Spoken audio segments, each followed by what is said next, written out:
The Virginia Cable Telecommunications Association and your local cable provider presents Cable Reports.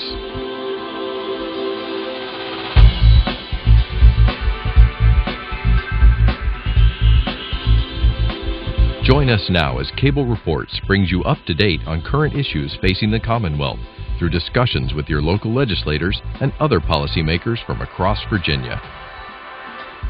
Welcome from the General Assembly in the City of Richmond. I'm Woody Evans for Cable Reports and Comcast. And a very warm welcome to our special guest, Delegate Scott Garrett from Lynchburg. Welcome, sir. Thank you very much, Woody. It's great to be with you. You're one of 4 physicians in the General Assembly, as I understand it. I am, sir. We have three physicians in the House of Delegates. Dr. John O'Bannon is a neurologist from Richmond.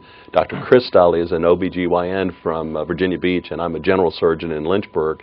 And in the Senate, we have Senator Ralph Northam, who's a pediatric neurologist on staff at Eastern Virginia Medical School. Now, I'm sure the economy is still on the mind of many of your constituents. How are things going in the district that you represent?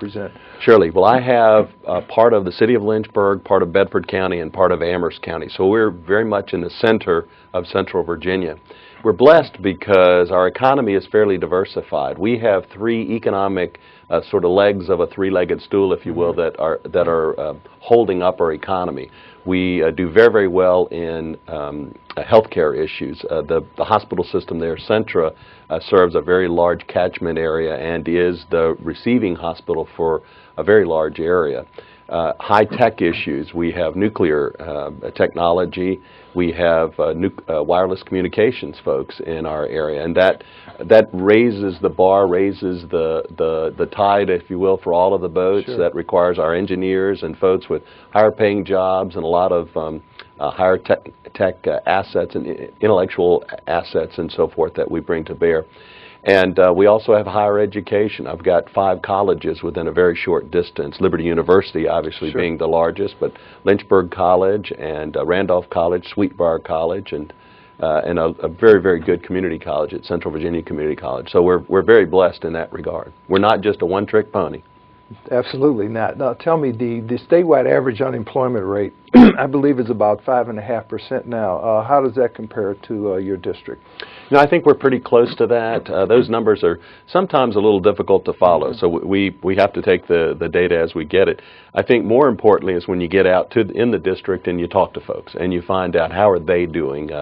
Are they underemployed? Right? They may be employed, but if they're underemployed and not really being able to bring all the resources home to support their families, then they may not necessarily show up in that statistic, but we certainly hear from them. And I think that's very important for us to be mindful of. I think there are a lot of folks, not just in my district, but statewide, that still need some more resources flowing to them, and that creates additional pressure, additional burden, and challenges at the state level as we try to meet some of those needs and try to help folks as best we can. And of course, transportation needs play a great role in that, and we were talking earlier about the Amtrak service from Lynchburg to D.C. That may be in jeopardy, but talk to us about that service. Surely. We are very blessed with the Amtrak passenger service that we have from Lynchburg to D.C. It is the top performing passenger leg of Amtrak's entire system nationwide. Has been in the black since day one. It way over exceeded expectations of both numbers of passengers as well as fare box recovery, the amount of money that's actually put into the box to pay for the tickets and so forth. We now got limited service coming from Blacksburg and Roanoke. Folks will actually take a bus to the terminal in Lynchburg to then utilize Amtrak's passenger service. That contract has been married with the Richmond to D.C. service, and one of the challenges that we've had is the Richmond service hasn't been as productive and has been a cost within this contract. We fairly recently statewide have also added Norfolk to Washington service as well. I think maybe a month and a half or so ago. I'm very interested to see how well that does. We're challenged because at the federal level they're making lots of cuts, and one of the cuts that I've gotten guidance with is if we don't come up with some directed resources and funding by October of 2013, our Amtrak service is potentially at risk. And so we're very much working hard to try to secure those resources. Now, you mentioned earlier nuclear power being part of the economic mix in your district, and I know you have a piece of legislation dealing with that. Please explain that to us.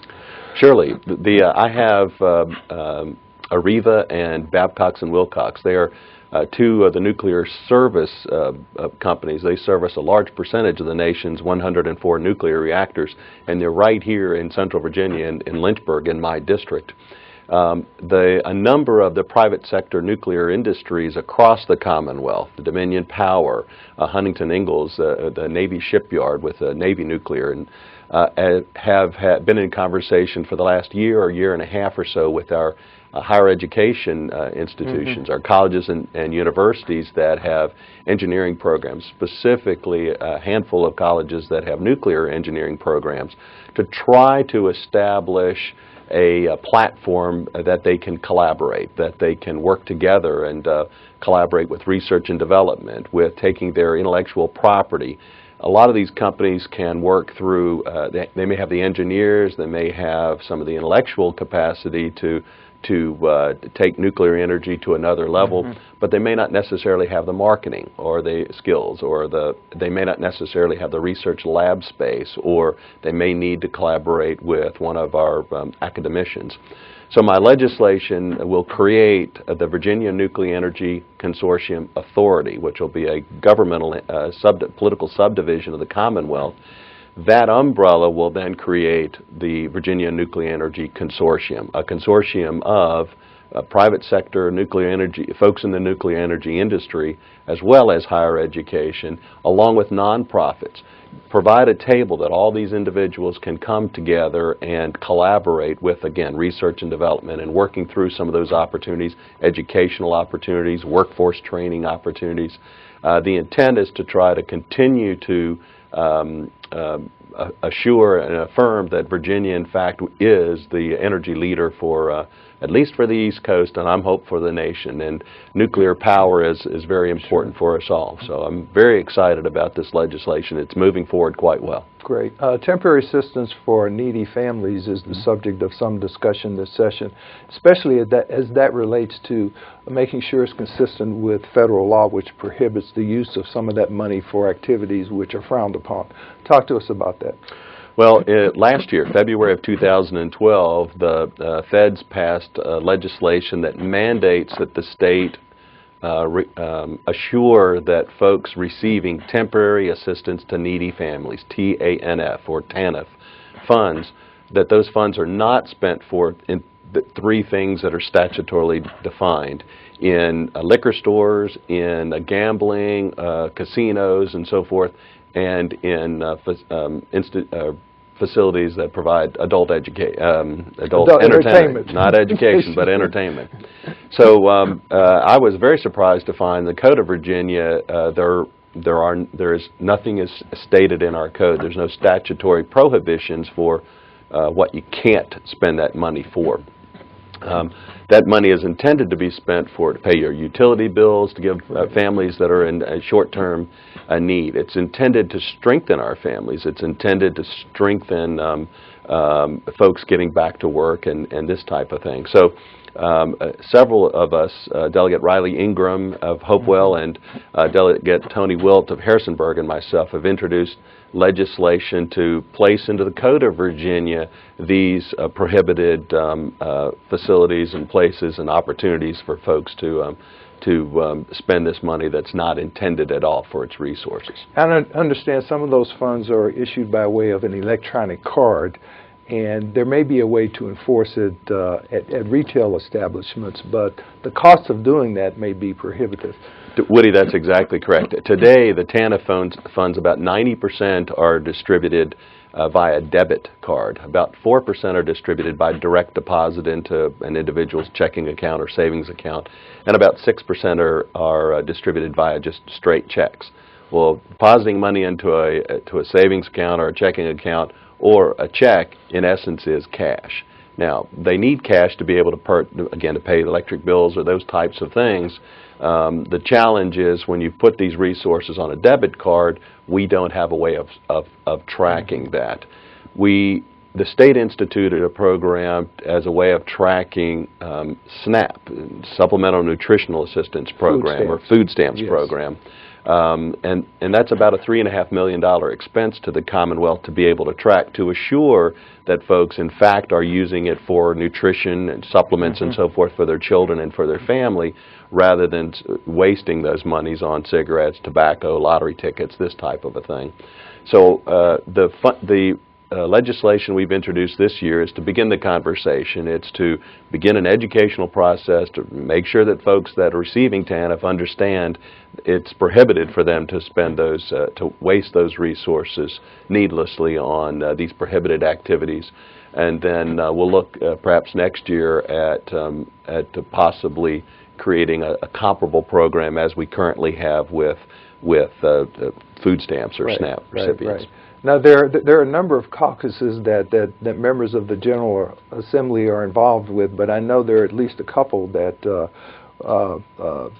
you are involved in that have really significant objectives. The Allied Health Caucus. Talk to us about that. Yes, sir.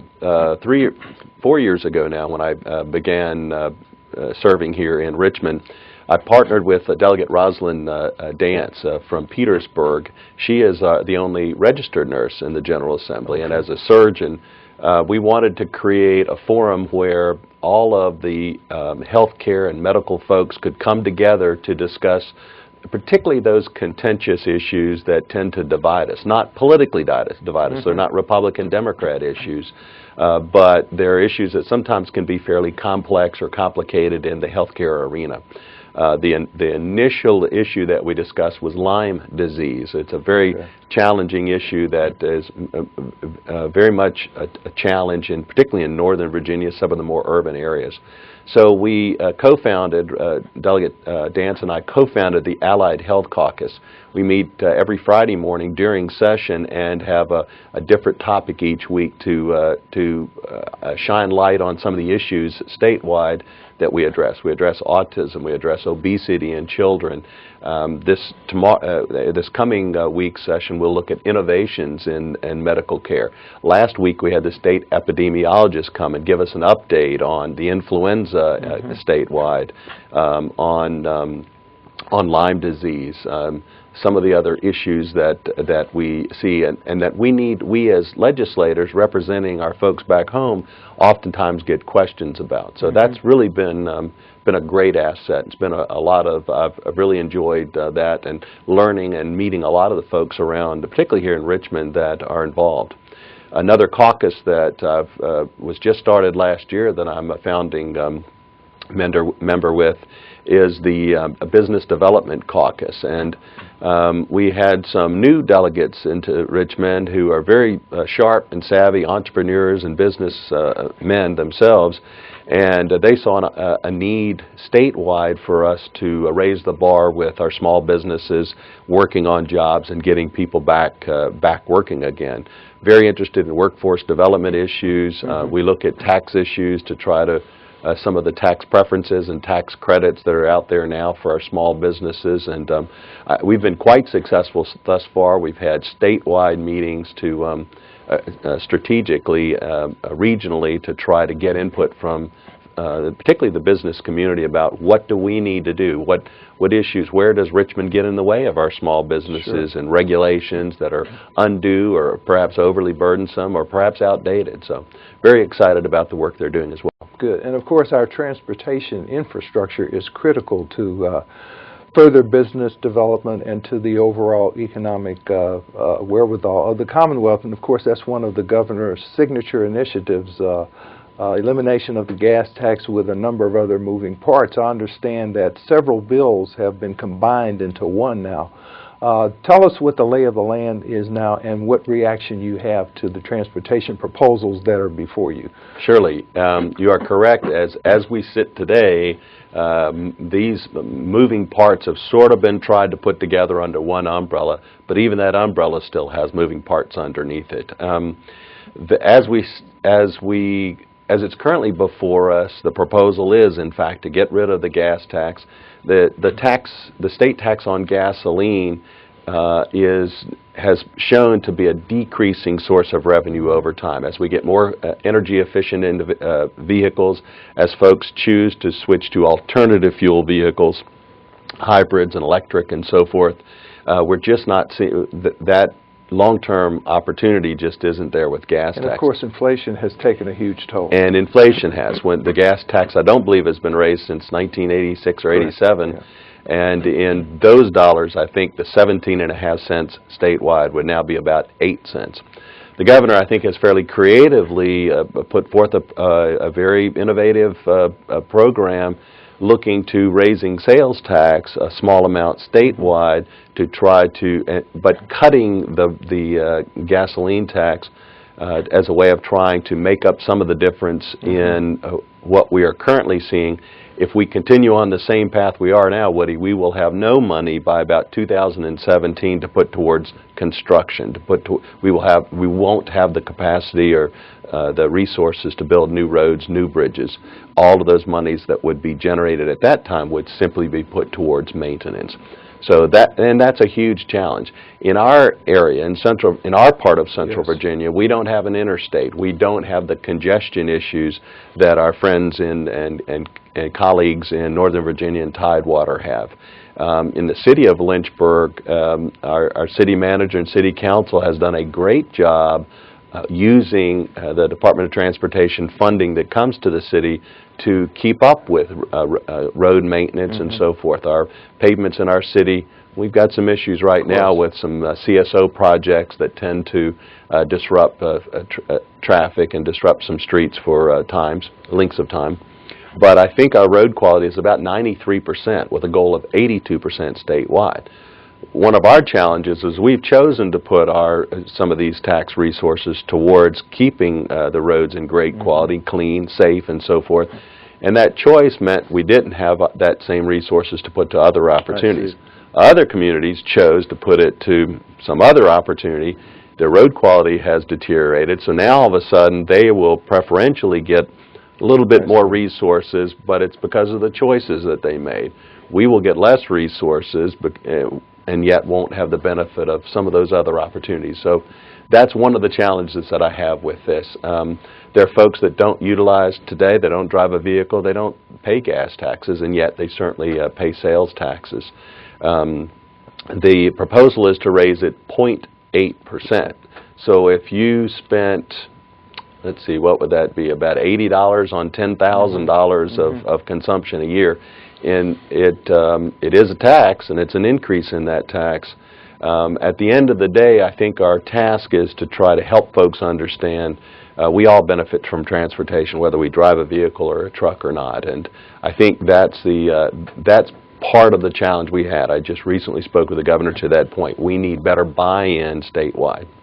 And of course, the tax on diesel fuel would remain the same because of the damaged trucks due to our highways. And then there's an additional $15 registration fee and a $100 fee on hybrids, for example. Yes, sir. So those are the other funding mechanisms above and beyond the sales tax.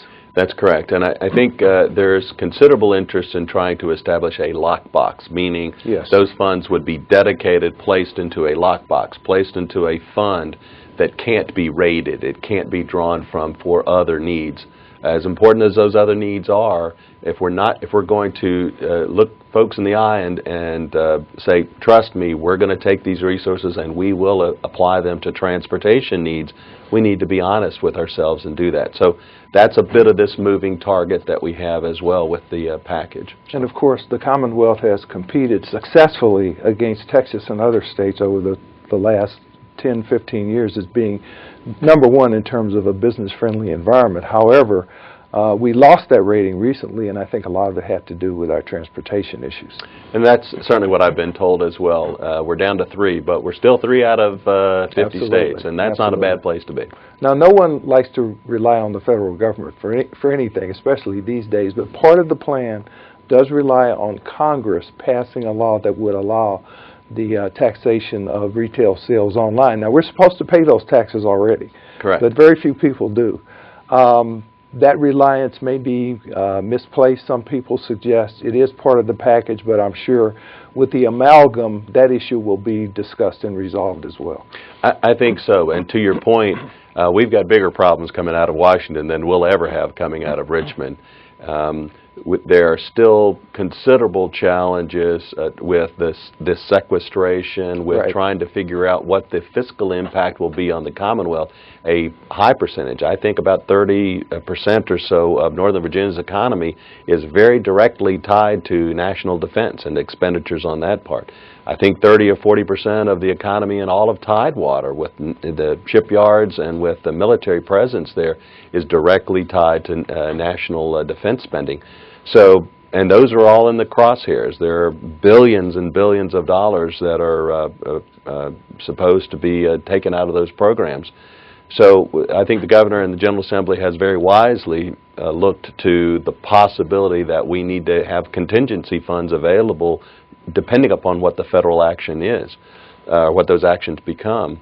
I don't know that we're going to get guidance until mid-February, perhaps late February, and yet we're anticipated and expected to have the budget completed by then. So that's a whole nother set of moving parts, some of which we have a degree of control over, but many of which we don't. So now, the Governor's other signature initiative has to do with K through 12 education, and I know that's a critical issue in your district as it is statewide. Talk to us about some of those proposals. Yeah, I think there are several elements to that. The key signature there is excellent teachers. And there are several elements within his package to assure that we, in fact, will recruit, retain, reward, and encourage excellent teachers. He's got to pay a salary increase, first increase, I think, in 4 or 5 years for our public teachers, public school teachers. We've got resources to incentivize particularly young teachers to go into STEM, science, technology, engineering and math. Engineering and math disciplines. And I think these are great opportunities, particularly in our district. We have, again, as I told you earlier, a lot of higher tech technology opportunities. There's a separate component of it, innovation, and some very creative ways of addressing some of the challenges that we see. There's very good data that supports that if a child can't read by the 3rd grade, that child is already way, way behind the 8 ball to accomplish anything meaningful in their life. And I think we certainly understand that and are working to those issues. Matter of fact, that's unfortunately a predictor of not only failure academically, but the likelihood of getting into the criminal justice system. That's exactly correct. And again, with even further expense and further disruption of families and further disruption of those values that we all hold dear, frankly. There's an accountability piece. Last year, the Governor introduced legislation. It passed the House, languished in the Senate. But it would basically say the teachers, we need to make sure that when you sign up and begin your career in teaching, that in fact that's the right career for you, that you are made out to be a teacher, and that we expect you to be one of our excellent teachers. As the legislation is currently structured, there will be about a 3 to 5 year time period for the school system and that teacher to both collaboratively discover that in fact that's the right path for that individual to follow. And I think that accountability piece is very important as well. I certainly hear from folks back home, from our teachers, from our principals, that it's going to be very important moving forward for us to assure our parents, in fact, that our kids are all being taught by excellent teachers. And we look forward to that piece of the puzzle, if you will. And in that regard, I think the Governor has also included a component called Teach for America, which is an existing program to attract highly qualified, motivated young teachers into the Commonwealth. That's exactly right. And I think that's another key component of this innovation and making sure that we will have excellent teachers for our students. The Governor has always emphasized the need to create more charter schools. I don't know if there's a need in your district or not, but that's something else he continues to promote. Well, I think there's a need statewide. We only have 4 charter schools statewide. Florida and Texas, Pennsylvania, they have hundreds of charter schools. These charter schools have proven themselves. They take children that are otherwise, socioeconomically challenged, but have the intellectual skills, and say, we're going to do what we can. We commit to that child that we're going to raise the bar for them and allow them to realize and actualize their full potential. That's in essence what charter schools provide. They're public schools. They're within the public school system with some particular discipline types of structure in the school systems, and I think there's great merit to them, and certainly the materials that I've read and seen would speak to that. So I think I'm excited to see some of those programs roll out. The governor has his 16th STEM Academy is actually in Lynchburg, and we're very excited about that. He had former Governor Kane had committed to create, I think, 8, and Governor McDonald committed to create another 8 of those, and we're excited that that's rolling out in our community as well. Do you hear any concerns from the local school districts about their need to be able to set their own calendar? There's a prohibition on starting school before Labor Day, number one, and number two, are you hearing much about whether homeschool children will now be allowed to participate in athletics? Yeah, I've not had a great deal of feedback from the district to those regards. Last year we had some very healthy discussion about the TEBO bill, or the ability of homeschooled children to participate, and I certainly heard from both sides of that argument. And then your first point? Oh, it was on the ability to set the school calendar. School date, yes. And that's not really a challenge or problematic for us. That's really more an issue particularly for our tourism heavily centered areas. Virginia Beach, the Kings Dominion area, and so forth. The folks that travel that last week in August, there's a lot of tourism dollars that are generated statewide, and there's a fairly strong lobby to keep it such that the schools don't start until after Labor Day. Some of the localities are allowed to waiver that, and I think we participate with that. We've got about 30 seconds left, but I definitely want to get your view on Medicaid expansion. Surely. One of the challenges with Medicaid expansion is the maintenance of effort provision within the Affordable Care Act. Right now, Virginia has about 960,000 Virginians that we cover under Medicaid, which is health insurance for low-income folks. 960,000 out of about 8 million, roughly 11% of our population. Under the Affordable Care Act, by expanding the numbers of folks that are eligible for Medicaid from 100% of the poverty level to 138% of the poverty level, that's projected to add about 400,000 folks to the Medicaid program. They're telling me we're about out of time. Is it a good or bad decision to expand? As it's currently structured, it's not a good decision because unless you believe the federal government has unlimited resources and will be able to keep up with all of their commitments and all their obligations, including Medicaid, it's probably not a wise decision now. Thank you, Delegate Scott Garrett. Thank you, Woody. You for watching Cable Reports, brought to you by the Virginia Cable Telecommunications Association and Comcast. Until next time, I am Woody Evans.